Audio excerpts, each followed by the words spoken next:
কওমি মাদ্রাসা আমাদের এই পাক ভারত উপমহাদেশে বিগত ১৫০ বছরের অধিক কাল ধরে কোরআন সুন্নাহর সহি শিক্ষাধারা এই গোটা অঞ্চলে টিকিয়ে রাখবার এবং সহি ইসলাম, মানুষের সহি ঈমান এবং আমল হেফাজতে প্রধান ভূমিকা পালন করছে এই সকল কওমি মাদ্রাসাগুলা। আমরা কম বেশি সবাই জানি যে আমাদের এই বাংলাদেশ বিগত অল্প দিনের মধ্যে দুইবার স্বাধীনতা অর্জন করেছে। প্রথম স্বাধীনতা অর্জন করেছে 1947 সনে, তারপরে স্বাধীনতা অর্জন করেছে 1971 সনে। আবার আমরা বিগত 24 জুলাই আগস্টে আবার নতুনভাবে আমরা স্বাধীনতা অর্জিত হয়েছে বলে আমরা সবাই আলোচনায় আনতেছি, আমরা অনুভব করতেছি। ওয়া নাতাওয়াক্কালু আলাইহি ওয়া নাউযু বিল্লাহি মিন শুরুরি আনফুসিনা ওয়া মিন সাইয়্যাতি আ'মালিনা মান ইয়াহদিহিল্লাহু ফালা মুযিল্লা লাহু ওয়া মান ইউদ্লিল ফালা হাদিয়া লাহু ওয়া নাশহাদু আল্লা ইলাহা ইল্লাল্লাহু ওয়াহদাহু লা শারীকা লাহু ওয়া নাশহাদু আন্না সাইয়্যিদানা ওয়া মাওলানা মুহাম্মাদান আবদুহু ওয়া রাসূলুহু আরসালাহু বিল হাক্কি বাশীরান ওয়া নাযীরা ওয়া দাঈয়ান ইলাল্লাহি বিইذনিহি ওয়া সিরাজাম মুনীরা। আম্মা বা'দ فأعوذ بالله من الشيطان الرجيم. بسم الله الرحمن الرحيم. وأنزل الله عليك الكتاب والحكمة وعلمك ما لم تكن تعلم وكان فضل الله عليك عظيما. وعن أبي ذر رضي الله تعالى عنه قال قال لي رسول الله صلى الله عليه وسلم يا أبا ذر لأن تغدو فتعلم آية من كتاب الله خير لك من أن تصلي 100 ركعة ولأن تغدو فتعلم بابا من العلم عمل به أو لم يعمل خير لك من أن تصلي 1000 ركعة أو كما قال عليه الصلاة والسلام. سبحانك لا علم لنا إلا ما علمتنا إنك أنت العليم الحكيم. اللهم صل على محمد وعلى آل محمد كما صليت على إبراهيم وعلى آل إبراهيم إنك حميد مجيد. اللهم بارك على محمد وعلى آل محمد كما باركت على إبراهيم وعلى آل إبراهيم إنك حميد مجيد. الحمد لله. বরিশাল বিভাগীয় কওমি মাদ্রাসা পরিষদের উদ্যোগে আয়োজিত আন্তর্জাতিক ইসলামী মহাসম্মেলনের এই অধিবেশনের সম্মানিত সভাপতি উপস্থিত উলামায়ে কেরাম, বিশেষত বরিশাল বিভাগীয় কওমি মাদ্রাসা ঐক্য পরিষদের দায়িত্বশীল বৃন্দ, এই বিভাগের বিভিন্ন কওমি মাদারেসের জিম্মাদারান, মুরব্বিয়ান, মুহাদ্দিসিন এবং সর্বস্তরের আসাতেজা, শিক্ষক মণ্ডলী এবং গোটা বিভাগ থেকে আগত আমার প্রাণ প্রিয় ছাত্র ভাইয়েরা এবং ধর্মপ্রাণ ময় মুরব্বিয়ানে কেরাম সহ যুবক ভাইয়েরা, আল্লাহ পাকের অসংখ্য শুকরিয়া যে আল্লাহ পাক আমাদেরকে এই সুন্দর নুরানি মুবারক মাহফিলে সমবেত হয়ে দেশ বিদেশের অনেক বুজুর্গানে দ্বীনের সান্নিধ্য লাভ করবার, তাদের মুখ থেকে কোরআন সুন্নাহর অত্যন্ত গুরুত্বপূর্ণ আমাদের প্রয়োজনীয় দিক নির্দেশনামূলক আলোচনা শুনবার আমরা সুযোগ লাভ করেছি। আল্লাহ পাক আমাদেরকে তৌফিক দান করেছেন। এজন্য দিল থেকে আল্লাহর শুকরিয়া আদায় স্বরূপ আমরা সকলেই বলি আলহামদুলিল্লাহ। কওমি মাদ্রাসা আমাদের এই পাক ভারত উপমহাদেশে বিগত ১৫০ বছরের অধিক কাল ধরে কোরআন সুন্নাহর সহি শিক্ষাধারা এই গোটা অঞ্চলে টিকিয়ে রাখবার এবং সহি ইসলাম, মানুষের সহি ঈমান এবং আমল হেফাজতে প্রধান ভূমিকা পালন করছে এই সকল কওমি মাদ্রাসাগুলা। আমরা কম বেশি সবাই জানি যে আমাদের এই বাংলাদেশ বিগত অল্প দিনের মধ্যে দুইবার স্বাধীনতা অর্জন করেছে। প্রথম স্বাধীনতা অর্জন করেছে 1947 সনে, তারপরে স্বাধীনতা অর্জন করেছে 1971 সনে। আবার আমরা বিগত 24 জুলাই আগস্টে আবার নতুনভাবে আমরা স্বাধীনতা অর্জিত হয়েছে বলে আমরা সবাই আলোচনায় আনতেছি, আমরা অনুভব করতেছি। তো 47 সন পূর্ব এই বাংলাদেশ এটা আলাদা দেশ ছিল না। গোটা ভারত, পাকিস্তান, বাংলাদেশ, নেপাল, ভুটান সহ এই গোটা অঞ্চল ছিল একটা দেশ, ভারতবর্ষ।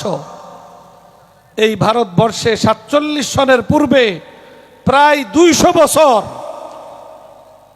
7 সমুদ্র 13 নদীর ওপার থেকে ইংরেজ ব্রিটিশরা এসে এই ভারতবর্ষ দখল করে এখানে তাদের রাজত্ব এবং কর্তৃত্ব এমনভাবে প্রতিষ্ঠিত করেছিল, তাদের টার্গেট আর লক্ষ্য ছিল গোটা ভারতবর্ষকে ইসলাম শূন্য করে দেওয়ার, গোটা ভারতবর্ষ থেকে কোরআন সুন্নাহকে সমূলে উৎখাত করে দেওয়ার। এটা ছিল তাদের টার্গেট, এটা ছিল তাদের মিশন। এবং তারা একটা পর্যায়ে অনেকাংশে সফলতার দিকে এগিয়েও গিয়েছিল।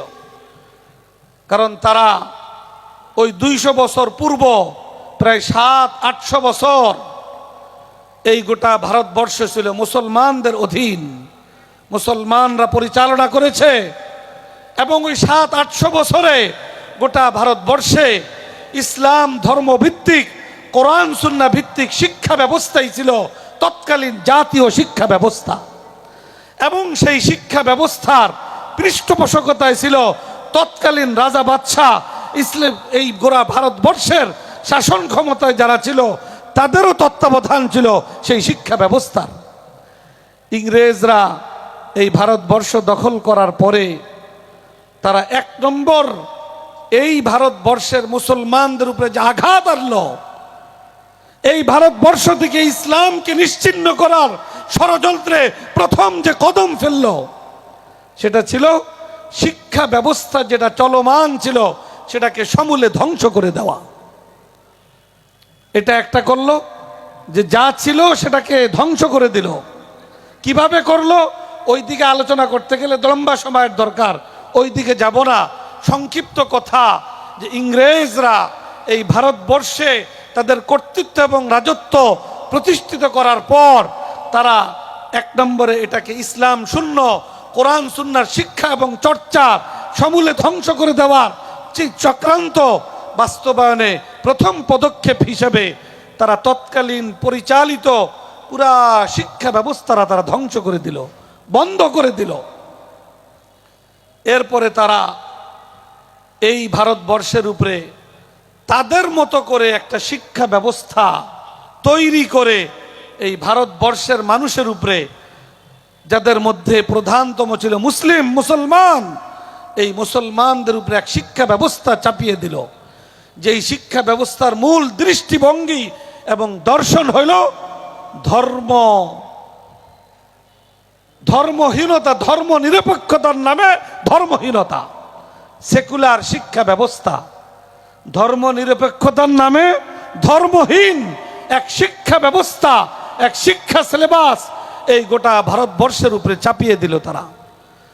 এবং তারাই এই শিক্ষা ব্যবস্থা সম্পর্কে মন্তব্য করলো যে আমরা ভারতবর্ষে এমন এক শিক্ষা ব্যবস্থা চালু করেছি, যেই শিক্ষা ব্যবস্থায় যারা শিক্ষা গ্রহণ করে শিক্ষিত হবে তারা চেহারা সুরত আকার আকৃতিতে ভারতীয় হবে, কিন্তু চিন্তা চেতনায় হবে ইউরোপিয়ান, ব্রিটিশ। এইভাবেই তারা শিক্ষা ব্যবস্থা ব্যাপকভাবে চালু করলো।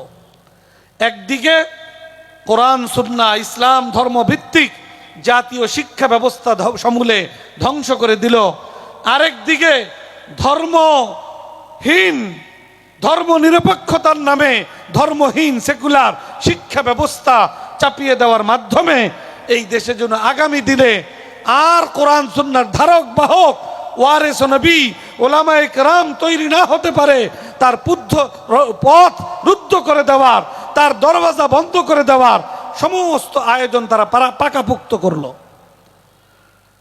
এই অবস্থায় ভারতবর্ষে এমন একটা শঙ্কা দেখা দিয়েছিল যে ভারতবর্ষের অবস্থাও হবে স্পেনের মতো অবস্থা, যে স্পেনে 700 বছর মুসলমানদের রাজত্ব চলেছে।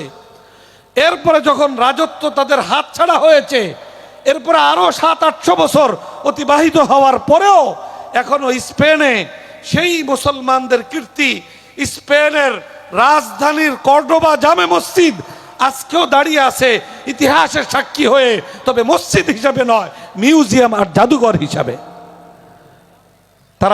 তাদের পরিকল্পনা এটাই ছিল যে ভারতবর্ষেও এরকম ইসলাম মিউজিয়ামে থাকবে, ইসলাম মানুষের জীবনে থাকবে না, এই ইসলাম সমাজে থাকবে না, ইসলামের মূল ভিত্তি কোরআন সুন্নাহর সাথে এদেশের মানুষের কোনো পরিচয় থাকবে না, কোনো সম্পর্ক থাকবে না। এটা এই ভারতবর্ষ ইংরেজরা চেয়েছিল এবং সেটা বললাম অনেক দূর এগিয়েও গিয়েছিল। সেই ক্ষেত্রে আমাদের তৎকালীন আকাবিরিন বুজুর্গানে দ্বীন রাষ্ট্রের সর্বপ্রকার আনুকূল্য তো দূরের কথা, ষড়যন্ত্র চক্রান্তের মোকাবেলায় রাষ্ট্রীয় কঠিন প্রতিকূলতাকে উপেক্ষা করে আমাদের তৎকালীন আকাবিরিন বুজুর্গানে দ্বীন আল্লাহর কাছে সাহায্য সহযোগিতা কামনার মধ্য দিয়ে, চোখের পানি দিয়ে বুক ভাসিয়ে কিছু কিছু ওলামায়ে কেরাম মক্কায় হিজরত করে বাইতুল্লাহর খিলাফ ধরে আল্লাহর কাছ থেকে মঞ্জুর করাইয়া আমাদের এই ভারতবর্ষে কোরআন সুন্নাহর শিক্ষার ধারা, যার মধ্য দিয়া সহি ঈমান ইসলামের চর্চা এই ভারতবর্ষে টিকিয়ে রাখার জন্য বিকল্প শিক্ষা ব্যবস্থা এই কওমি মাদ্রাসার এই শিক্ষা দ্বারা গোটা ভারতবর্ষে তারা প্রতিষ্ঠিত করেছেন। 1866 সনে, 1857 সনে সিপাহী জনতার বিদ্রোহ এবং বিপ্লব, এটা বাহ্যিকভাবে বিফল এবং ব্যর্থ হওয়ার পরবর্তী আমাদের তৎকালীন আকাবিরিন বুজুর্গানে দ্বীনের ব্যবস্থাপনা হিসাবে আল্লাহর কাছ থেকে চেয়ে এলহামিভাবে এক শিক্ষা প্রতিষ্ঠান এবং এক শিক্ষাধারা আমাদের জন্য উপহার দিলেন আমাদের তৎকালীন আকাবিরিন বুজুর্গানে দিন, যার প্রধানতম ছিলেন হাজী ইমদাদুল্লাহ মুহাজির মক্কি রহমতুল্লাহ আলাইহি, এবং তার অধীন তার শাগিরদান, তার মুরিদান হুজ্জাতুল ইসলাম কাসেম নানুতুফি, ফকিহুন নফস রশিদ আহমদ গঙ্গুহি, এই সকল আকাবিরিন বুজুর্গানে দিন আমাদেরকে দারুল উলুম দেওবন্দ নামক এই কওমি মাদ্রাসার নিকট অতীতের কেন্দ্রীয় প্রতিষ্ঠান আমাদেরকে উপহার দিলেন। যদিও সূচনাটা ছিল বাহ্যিকভাবে খুব দুর্বল, একজন ওস্তাদ আর একজন ছাত্র, কিন্তু তাদের মনোবল ছিল অত্যন্ত মজবুত এবং দৃঢ়। তাদের লক্ষ্য আর স্বপ্ন ছিল অনেক বিশাল এবং সুদূর প্রসারী। আলহামদুলিল্লাহ, তাদের সেই ইখলাস, লিল্লাহিয়াত এবং সময়োচিত পদক্ষেপ এবং এর জন্য নিজের জান যৌবন সবকিছুকে কোরবান করার এক দৃঢ় সংকল্প, আল্লাহ পাক তাদের এই ছোট্ট কাজের মধ্যে বিশাল বারাকা আর বরকত আল্লাহ তাআলা দান করলেন। এক দারুল উলুম দেওবন্দ 1866 সনে প্রতিষ্ঠা লাভ করেছে। আজকে 2025 158-59 বছর অতিবাহিত হয়েছে। 158-59 বছরের মধ্যে কখনোই এই কওমি শিক্ষা ব্যবস্থা, দেওবন্দি ধারার এই শিক্ষা ব্যবস্থা রাষ্ট্রের অনুকূল্য লাভ করে নাই, বরং রাষ্ট্রের আনুকূল্য থেকে নিজেদেরকে অত্যন্ত সতর্কতার সাথে সংরক্ষিত রেখে, দূরে রেখে মুসলিম উম্মার ঈমান ইসলাম এবং এই দেশে মুসলমানদের কোরআন সুন্নাহর শিক্ষা এবং চর্চা, এটাকে রক্ষা করার একটা অদম্য স্পৃহা নিজেদের দিলের মধ্যে ধারণ করে পথ চলায়। আজকে এই 158-59 বছর এর ব্যবধানে এক দারুল উলুম দেওবন্দ থেকে শুধু ভারত, পাকিস্তান, বাংলাদেশেই 1.5 লক্ষ এই দেওবন্দি ধারার শাখা প্রতিষ্ঠান আলহামদুলিল্লাহ গড়ে উঠেছে। আমাদের সেই ধারাবাহিকতায় এই বরিশাল বিভাগ বাংলাদেশের অত্যন্ত গুরুত্বপূর্ণ একটি বিভাগ। এই বিভাগে মোট 6টি জেলা।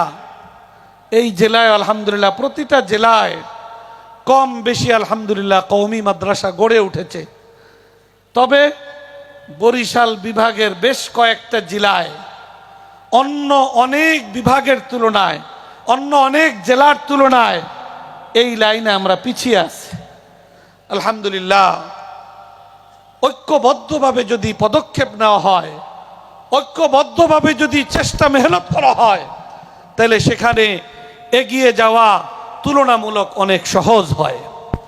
আলহামদুলিল্লাহ, এই বরিশাল বিভাগীয় কওমি মাদ্রাসা ঐক্য পরিষদ অনেক আগে প্রতিষ্ঠিত হয়ে মাঝখানে স্থবির হয়ে গিয়েছিল। আলহামদুলিল্লাহ, বিগত আবার কয়েক বছর থেকে এই কওমি মাদ্রাসা ঐক্য পরিষদ বরিশাল বিভাগীয়ভাবে অত্যন্ত স্বতঃস্ফূর্তভাবে, অত্যন্ত পরিকল্পিতভাবে এই কওমি মাদ্রাসাকে সমাজের সামনে তুলে ধরার, কওমি মাদ্রাসা সংশ্লিষ্ট ওলামায়ে কেরামকে আরো তাদের মধ্যে তাদের আগ্রহ জজবা তাদের মধ্যে শানিত করবার, ছাত্রদের মধ্যে কওমি শিক্ষার প্রতি তাদের আগ্রহ বৃদ্ধি করবার জন্য নানাহুমুখী পদক্ষেপ পর্যায়ক্রমে প্রতি বছর তারা গ্রহণ করে চলেছে। সেই ধারাবাহিকতারই একটা কর্মসূচি হইল প্রতি বছর এইভাবে বরিশাল বিভাগীয় কওমি মাদ্রাসা ঐক্য পরিষদের উদ্যোগে ইসলামী মহাসম্মেলন আয়োজনের মধ্য দিয়া কওমি মাদ্রাসাকে, কওমি মাদ্রাসার ওলামা তলাবাকে, কওমি মাদ্রাসার খেদমাতকে এবং কওমি মাদ্রাসার যে মূল লক্ষ্য সহি ঈমান ইসলাম মানুষের সামনে তুলে ধরা, মানুষকে বিভিন্ন রকমের ফিতনা থেকে হেফাজত করা, বাতিল থেকে তাদের ঈমান ইসলামকে রক্ষা করা, এই ক্ষেত্রে একেবারে জাতীয় পর্যায়ে প্রকাশ্যভাবে এই ইসলামী মহাসম্মেলনের মধ্য দিয়ে তারা বিভিন্ন রকমের দায়িত্ব পালন করে চলেছে। আলহামদুলিল্লাহ, এই কওমি মাদ্রাসা ঐক্য পরিষদের এই কাজের সাথে আমিও প্রতি বছরই কম বেশি কিছুটা শরিক থাকার সুযোগ লাভ করি।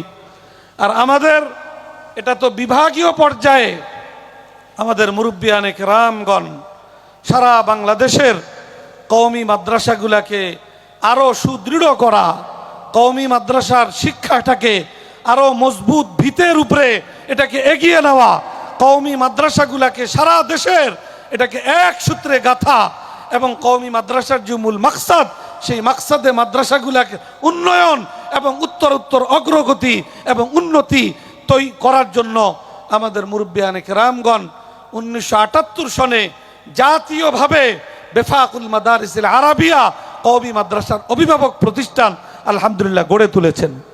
সেই বেফাকুল মাদারিসিল আরাবিয়া বাংলাদেশের সহযোগী হিসেবেই বরিশাল বিভাগীয় কওমি মাদ্রাসা ঐক্য পরিষদ কওমি মাদ্রাসার উন্নয়নে, কওমি মাদ্রাসার মাকসাদ তালিম এবং তারবিয়াতের উন্নয়নে, ছাত্রদের মধ্যে তালিম এবং তারবিয়াতি তারাক্কির জন্য, তাদের মধ্যে জজবা এবং আগ্রহ পয়দা করার জন্য, শিক্ষকদের মধ্যে শিক্ষকতার মান উন্নয়নে তারা বিভিন্ন প্রোগ্রাম এবং কর্মসূচি চালিয়ে যাচ্ছে।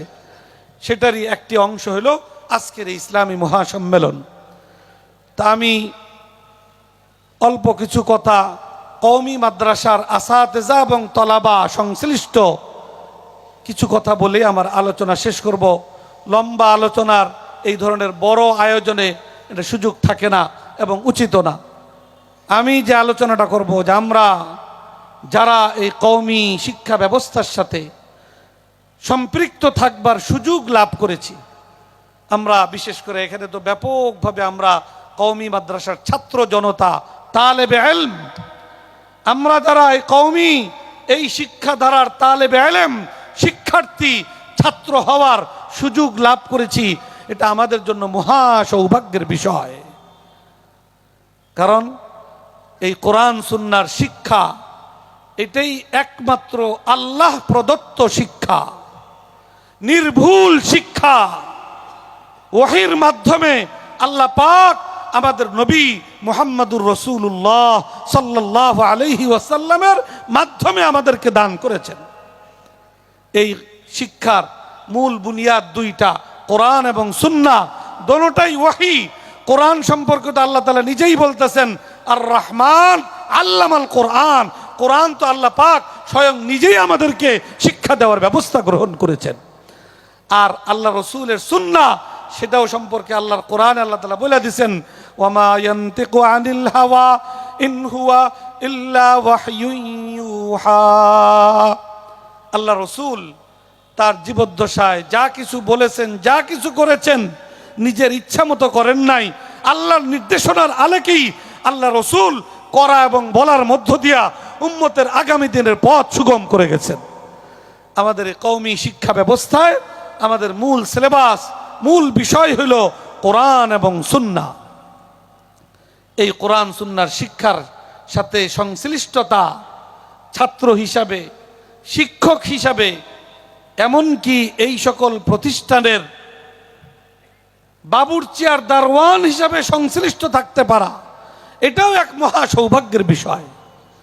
এই মাদ্রাসাগুলার প্রতিষ্ঠা এবং পরিচালনার সাথে সংশ্লিষ্ট থাকতে পারা, এইটাও মহা সৌভাগ্যের বিষয়। বর্তমান সময়ে আমরা যদি আমাদের বাংলাদেশের বাস্তবতার নিরিখে এ কথা বলি যে আলহামদুলিল্লাহ বর্তমানে কোরআন সুন্নাহর সহি এই শিক্ষাধারা এটা চলমান রাখায়, এটাকে হেফাজত করায় এই কওমি মাদ্রাসাগুলাই মূল ভূমিকা পালন করছে, তাহলে এই কথা অত্যুক্ত হবে না, এটাই বাস্তবতা।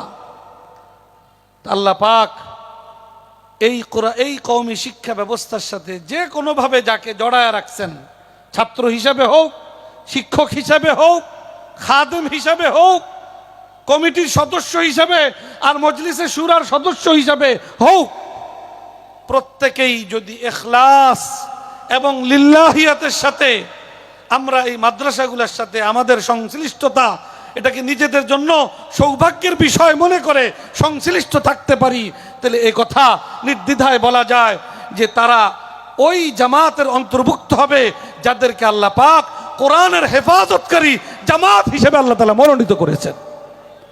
আল্লাহ পাক যে কোরআনে পাকের মধ্যে বলেছেন, ইন্না নাহনু নাযালনা যিকর ওয়া ইন্না লাহু লাহাফিজুন। এই কোরআন এবং কোরআনের মূল ব্যাখ্যার বিশ্লেষণ আল্লাহ রসুলের সুন্নাহ, এটা আল্লাহ পাক নাজিল করেছেন এবং আল্লাহ পাকই এই কোরআন সুন্নাহর হেফাজতের সংরক্ষণের জিম্মাদারি স্বয়ং নিজেই গ্রহণ করেছেন। বাকি ১৫০০ বছরের ইতিহাস যে আল্লাহ পাক ফেরেশতাদের দল পাঠাইয়া হেফাজত করেন নাই, যুগে যুগে আল্লাহ তাআলা মানুষের মধ্য থেকেই কিছু মানুষকে কোরআন সুন্নাহর হেফাজতের জন্য আল্লাহ তাআলা মনোনীত করেছেন। বর্তমান সময়ে এই কওমি মাদ্রাসার সাথে সংশ্লিষ্ট তলাবা, ওলামা, খাদিমিন তারাই হইল সেই হেফাজতে কোরআনের জামাতের অন্তর্ভুক্ত। অর্থাৎ এইটাকে নিজের সৌভাগ্যের বিষয় মনে করা চাই। কোরআন সুন্নাহর শিক্ষার সাথে সংশ্লিষ্ট থাকতে পারা মহা সৌভাগ্যের বিষয়। আল্লাহর কোরআন আল্লাহ তাআলা বলছেন আল্লাহ রসুলকে সম্বোধন কইরা, ওয়া আনজালাল্লাহু আলাইকাল কিতাবা ওয়াল হিকমাহ ওয়া আল্লামাকা মা লাম তাকুন তা'লাম ওয়া কানা ফাদলুল্লাহি আলাইকা আযীমা। আল্লাহ পাক বলেন, হে নবী, আপনার উপরে আমি কোরআন নাজিল করেছি, কোরআনের বাস্তব নমুনা আমি শিখিয়েছি, আপনি যা জানতেন না আমি আপনাকে তা জানাইছি। এই সবটাই হলো কোরআন সুন্নাহর ব্যাপারে কথা। এরপর আল্লাহ তাআলা সর্বশেষ আল্লাহ রসুলকে লক্ষ্য করে বলতেছেন, ওয়া কানা ফাজলুল্লাহি আলাইকা আযীমা। এই কোরআন সুন্নাহ আপনাকে দেওয়ার মধ্য দিয়ে আমি আপনার প্রতি মহা ফজল আর মেহেরবানি আমি আপনার উপরে করেছি। আল্লাহ পাক কোরআন সুন্নাহর ইলমকে ফজলে আযীম হিসেবে এই আয়াতের মধ্যে উল্লেখ করেছেন। অতএব আমরা যারা এই ধারার সাথে সংশ্লিষ্ট, আমাদের প্রত্যেকের মধ্যে এই মনোভাব পোষণ করতে হবে যে এর চাইতে বড় সৌভাগ্যের বিষয় দুনিয়াতে আর কিছু হতে পারে না। আমাদের মধ্যে অনেক মানুষ, কারণ আমাদের ছাত্ররা তালেবে ইলম দেখা যাবে তার পরিবারের মধ্যে এমন আছে যে একজন কওমি মাদ্রাসায় পড়ে, তার ভাই, তার চাচাতো ভাই, তার ফুফাতো ভাই, তার প্রতিবেশী অনেকেই আছে স্কুল কলেজে পড়ে। তারা অনেক সময় এমন এমন কথা বলে যেই কথার প্রভাবে আমাদের তালেবে ইলম ভাইয়েরা হীনমন্যতার শিকার হয়ে যায়। তা আমাদের এই হীনমন্যতার শিকার হওয়ার কোনো সুযোগ নাই। যদি হীনমন্যতার শিকার হই তা আল্লাহ প্রদত্ত এই মহা নেয়ামতের না কদরি এবং না শুকরি হবে আমাদের। অতএব আমাদেরকে এটা যে মহা নেয়ামত, এটাকে আমাদেরকে সবসময় দিলের মধ্যে ধারণ করতে হবে। আমাদের এই লেখাপড়া, এই কওমি মাদ্রাসার লেখাপড়া, এটা শুধু লেখাপড়া নয়, এটা পুরাটাই শুরু থেকে শেষ পর্যন্ত ইবাদত। যেই ইবাদতের জন্য আল্লাহ তাআলা মানব জাতিকে সৃষ্টি করেছেন। কোরআনে পাক আল্লাহ তাআলা বলেছেন, ওয়ামা খালাকতুল জিন্না ওয়াল ইনসা ইল্লা লিয়াবুদুন, যে জিন এবং মানব জাতিকে আমি সৃষ্টি করেছি একমাত্র আমার ইবাদতের জন্য। আমাদের এই কওমি মাদ্রাসার লেখাপড়া, এটা যদি কেউ সহি নিয়ত রাখতে পারে, এই লেখাপড়ার মূল্য যদি তার দিলের মধ্যে ধারণ করতে পারে, তো তার শুরু থেকে নিয়ে মক্তব থেকে নিয়ে যতদিন পর্যন্ত পড়বে, পড়ার পরে যতদিন পড়ানোর খেদমতে ইখলাসের সাথে নিয়োজিত থাকবে, তার এই পুরা সময়টা ইবাদতের মধ্যে কাটছে, এটা গ্যারান্টি দিয়ে বলতে পারবো। আমি যে হাদিস আপনাদের সামনে পেশ করেছি, হযরত আবু যর রাদিয়াল্লাহু তাআলা আনহুর রিওয়ায়াত, আল্লাহ রসুল বলেন, ইয়া আবা যর লা আন তাগদুয়া ফাতাআল্লামা আয়াতাম মিন কিতাবিল্লাহ খায়রুন লাকা মিন আন তুসাল্লিয়া মিআতা রাকাআহ। আমরা সবাই জানি ঈমানের পরে ইবাদতের মধ্যে সবচেয়ে গুরুত্বপূর্ণ ইবাদত হলো কি? নামাজ। এবং এই নামাজ প্রতিদিন প্রতিটা মুসলিম নারী পুরুষের উপরে 5 ওয়াক্ত আল্লাহর পক্ষ থেকে ফরজ। এরপরে এর সাথে সুন্নত আছে, বিভিন্ন সময় নফল নামাজ আছে। নামাজ এটা হলো সবচেয়ে আহম ইবাদত। আল্লাহ রসুল হাদিসের মধ্যে বলছেন, আস-সালাতু ইমাদুদ্দিন, নামাজ হলো দ্বীনের মূল স্তম্ভ। ঈমানের পরেই প্রধান খুঁটি হইল নামাজ। তো হযরত আবু যর রাদিয়াল্লাহু তাআলা আনহু এই হাদিসের মধ্যে আল্লাহর রসুল থেকে ইরশাদ নকল করতেছেন। আল্লাহ রসুল বলেন, হে আবু যর, তুমি যদি সকালবেলা কোরআনে পাকের একটা আয়াত তুমি শিখতে পারো, তাহলে এই এক আয়াত শিক্ষা গ্রহণ করা 100 রাকাত নামাজ পড়ার চাইতে উত্তম। তাহলে নামাজ তো ইবাদত, এটা তো স্পষ্ট কথা, এবং আহাম ইবাদত। আল্লাহ রসুল এক কোরআনে পাকের একটি আয়াত শিক্ষা করাকে 100 রাকাত নামাজের চাইতে উত্তম হিসাবে ঘোষণা করলেন। আমাদের এই কওমি মাদ্রাসার মক্তব থেকে নিয়ে হিফজ শেষ পর্যন্ত পুরাটাই হলো কোরআন শিক্ষা, সরাসরি আলফাজে কোরআনই এটাই এখানে শিখানো হয়। অক্ষর জ্ঞান দেওয়া হয়, কোরআন পড়ার মতো অক্ষর জ্ঞান। তাকে নাজেরা পড়ানো হয় নাজেরা বিভাগে, হিফজ বিভাগে তাকে হিফজুল কোরআন, কোরআন তার দিলের মধ্যে অঙ্কিত করে দেওয়া হয়। আল্লাহ রসুল এখানে সেই কোরআন শিক্ষার কথাই বললেন, একটি আয়াত শিক্ষা গ্রহণ করা এটা 100 রাকাত নামাজের চাইতে উত্তম। এখানে কয়জন মানুষ আছেন দিনে 100 রাকাত নামাজ পড়েন? আছে কেউ? তালাশ করে পাওয়া যাবে না। ফরজ, ওয়াজিব, সুন্নত, নফল সব হিসাব করলেও 100 রাকাত নিয়মিত প্রতিদিন নফল নামাজ পড়নেওয়ালা মানুষ পাওয়া কঠিন। কারণ আমাদের সারা দিনের নামাজ সবটা মিলাইয়া ফরজ নামাজ কয় রাকাত কইতে পারেন? ফরজ নামাজ হলো কত? ফরজ হইল 15 রাকাত নাকি 17 রাকাত, আর এরপরে আবার বেতের আছে একটা ওয়াজিব, তাহলে হলো কত? 20 রাকাত। আর সুন্নতে মুআক্কাদা কয় রাকাত? 12 রাকাত, তাহলে হইল কত? 32। তারপরে যদি আমরা ধরি যে নফলগুলার ব্যাপারে আমাদের বুজুর্গানে দিন বিশেষ ইহতেমামের সাথে বলেন, আমরা আমাদের ছাত্রদেরকেও উদ্বুদ্ধ করি যে ও ছাত্র ভাইয়েরা, আমাদের এই ইলমি এই ধারা আমাদের জন্য মোবারক হবে যদি ইলমের সাথে আমরা আমলের সমন্বয় করতে পারি।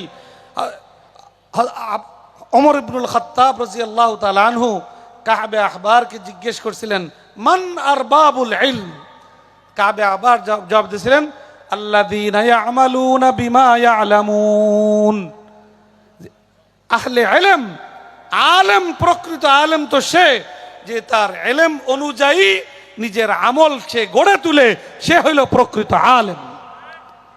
অতএব এই নফল নামাজ, 3টা নফল নামাজের ব্যাপারে আমাদের বুজুর্গানে দিনগণ বলে থাকেন ইশরাক, আওয়াবিন, তাহাজ্জুদ।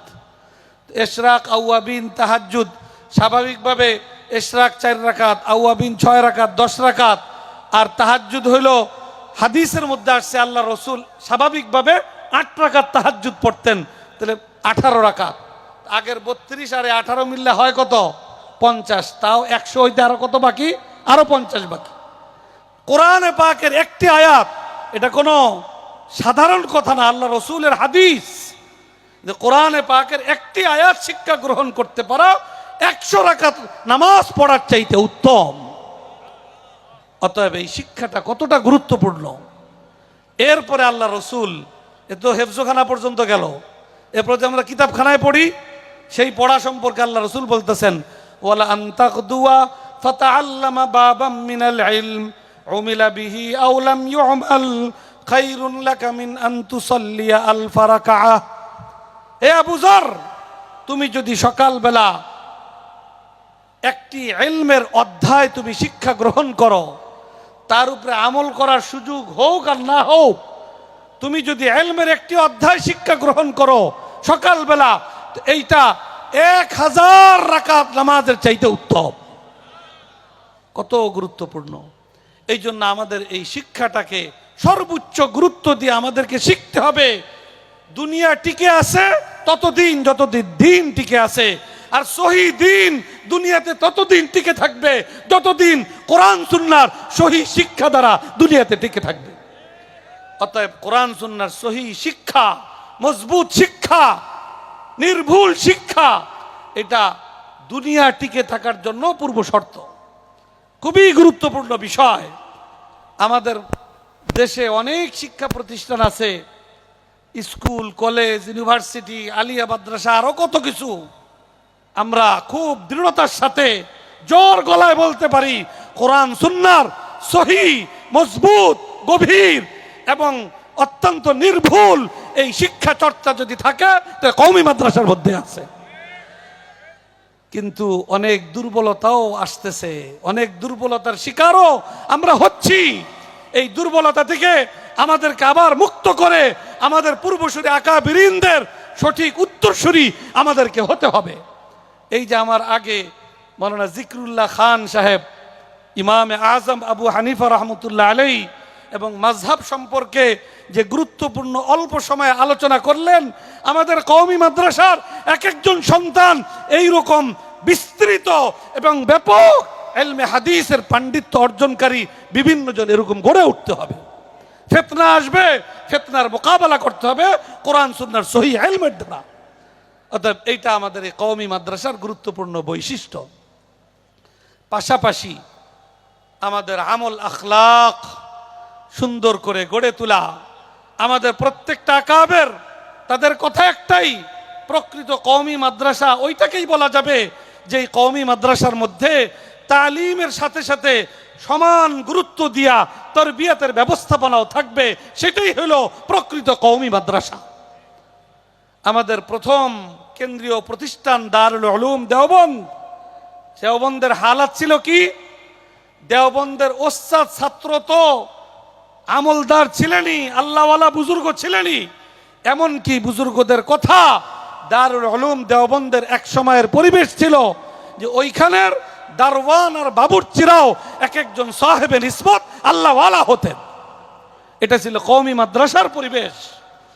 অতএব আমাদের মাদ্রাসার ভিতরে ইলমি চর্চা পাশাপাশি আমলি চর্চা, এই দোনোটাকে সমান গুরুত্ব দিয়ে আমাদেরকে বজায় রাখতে হবে, যাতে করে কোরআন সুন্নাহর সহিহ ইলমি ধারা, আমলি ধারা আমরা দুনিয়াতে যত রকমের প্রতিকূলতায় আসুক এটাকে যেন আমরা টিকিয়ে রাখতে পারি।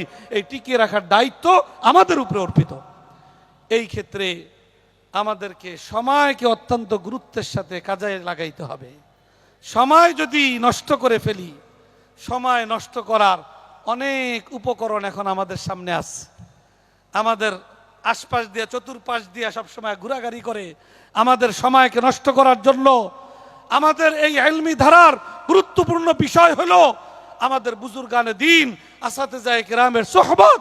আজকে অনেক উপকরণ এমন আসছে যে উপকরণের কারণে আমরা ওস্তাদদের সোহবত থেকে দূরে সরে যাচ্ছি। মাদ্রাসাগুলোর পরিবেশ এভাবে গড়ে উঠছে যে ওস্তাদ ছাত্রের মধ্যে যে সুন্দর সম্পর্ক এবং সোহবতের যে পরিবেশ ছিল, আজকে ওই পরিবেশ দুর্বল হয়ে যাচ্ছে।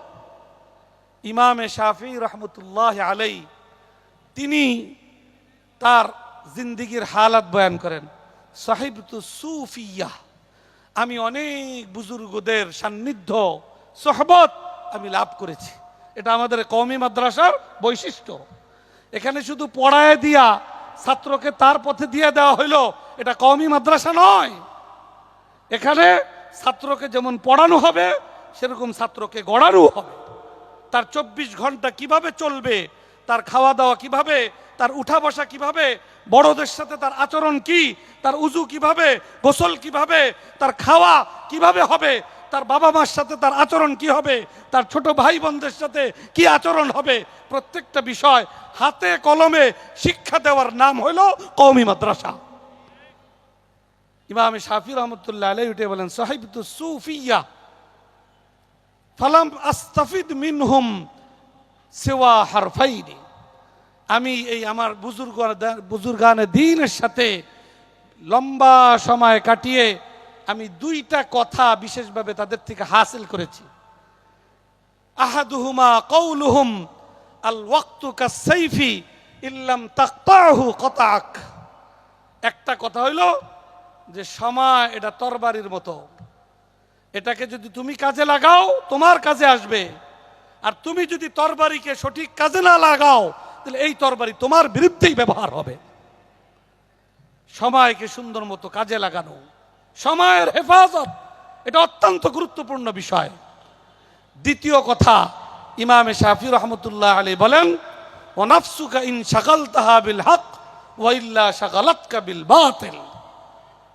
এটাও একই কথার খোলাসা যে তুমি নিজেকে যদি ভালো কাজে নিয়োজিত না করো, ভালো কাজে যদি তোমার নিজে আত্মনিয়োগ না হও, তাইলে তোমার নফস তোমাকে খারাপির মধ্যে মশগুল কইরা তোমার জীবনকে ধ্বংস করে ছাড়বে।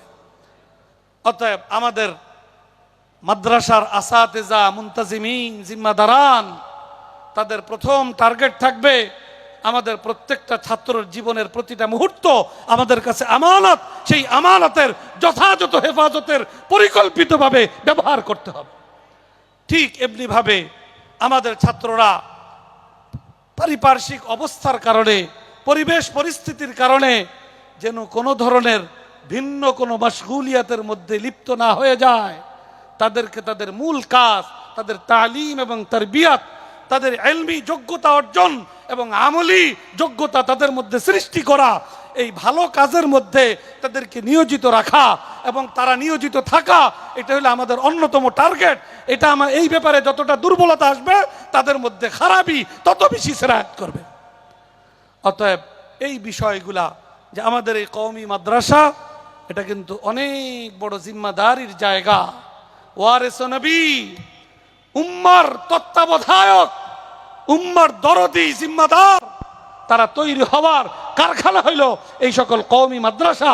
সেই কওমি মাদ্রাসা ওই রকমের দায়ী, আলেম, ওয়ারিস নবী, যারা উম্মতের দরদ আর ফিকির নিয়ে যোগ্যতার সাথে যে কোনো পরিস্থিতির মোকাবেলায় উম্মতের ঈমান ইসলাম রক্ষায় তারা বলিষ্ঠ ভূমিকা পালন করতে পারবে, এই রকমের যোগ্য আলেমে দ্বীন তৈরি করা, এটা কওমি মাদ্রাসার জিম্মাদারি। অতএব কওমি মাদ্রাসার জিম্মাদারিতে যারা থাকবেন তাদের মাথায় এই কথাগুলো সবসময় লক্ষ্য রাখতে হবে এবং এই ক্ষেত্রে ছাত্রদের, ওস্তাদদের সময়ের হেফাজতকে সর্বোচ্চ গুরুত্ব দিতে হবে এবং ভালো কাজের মধ্যে প্রতিটা মুহূর্তকে কাটানোর আয়োজন এবং পরিকল্পনা থাকতে হবে। অন্যথায় ওই সময় আমার ধ্বংসের কারণ হবে, ওই সময় আমাকে খারাপির মধ্যে লিপ্ত করা আমার জিন্দিগিকে বরবাদ করে ছাড়বে। অতএব আমরা এই বিষয়গুলোর প্রতি মনোযোগী হইয়া আমাদের কওমি মাদ্রাসার যে মূল মাকসাদ তালিম এবং তারবিয়াত, কোরআন সুন্নাহর সহি মজবুত গভীর জ্ঞান অর্জন করা এবং সেই কোরআন সুন্নাহ অনুযায়ী নিজের আমল আখলাককে গড়ে তোলা, এই দুই মাকসাদে আমরা যদি এগিয়ে যেতে পারি, এই দুই মাকসাদের মধ্যে যেখানে যেখানে দুর্বলতা আসছে সেইগুলোকে চিহ্নিত করা, ওইগুলা যদি সংশোধন করতে পারি, তাইলে বরিশাল বিভাগীয় কওমি মাদ্রাসা ঐক্য পরিষদ সার্থক হবে। আর না হয় এরকম শুধু কিছু আয়োজন করলাম, কিছু কথা বললাম আর শুনলাম, এর দ্বারা প্রকৃত সার্থকতা অর্জিত হবে না। অতএব আমি আমার আলোচনার দীর্ঘায়ু না করে, সামনে নামাজের সময় আসতেছে, আরও বিভিন্ন প্রোগ্রাম কর্মসূচি আপনাদের রয়েছে, আমি বরিশাল বিভাগীয় কওমি মাদ্রাসা ঐক্য পরিষদের এই জাতীয় তালিমি এবং তারবিয়াতি উন্নয়ন এবং গোটা এলাকার মধ্যে কওমি মাদ্রাসাকে তুলে ধরা, সাধারণ মানুষকে ওলামায়ে কেরামের সাথে তাদের গভীর যোগসূত্র তৈরি করার এই রকম নানা রকমের কর্মসূচি আয়োজনকে মোবারকবাদ জানাই। বিশেষ করে জাতীয় প্রতিষ্ঠান বেফাকুল মাদারিসিল আরাবিয়া বাংলাদেশের পক্ষ থেকে এই বিভাগীয় কওমি মাদ্রাসা ঐক্য পরিষদের সকল দায়িত্বশীল ওর অধীন সকল মাদ্রাসার আসাতেজা, মুনতাজিমিন এবং সকল ছাত্র জনতাকে আমি মোবারকবাদ জানিয়ে আগামীতেও এই সকল কর্মসূচির ধারা অব্যাহত রাখার আশাবাদ ব্যক্ত করে আমি দোয়া চেয়ে আমার আলোচনা এখানে শেষ করছি। ওয়া আখিরু দাওয়ানা আনিল হামদুলিল্লাহি রাব্বিল আলামিন।